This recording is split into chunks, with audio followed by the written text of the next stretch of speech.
Ze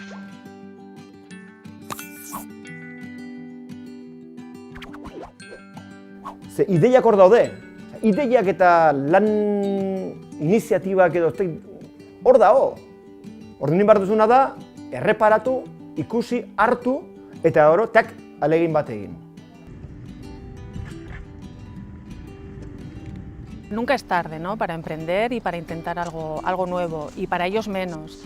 Y que piensen y que intenten no una, y si fracasan, dos, y si vuelven a fracasar, hasta 3 veces o 4 las que hagan falta.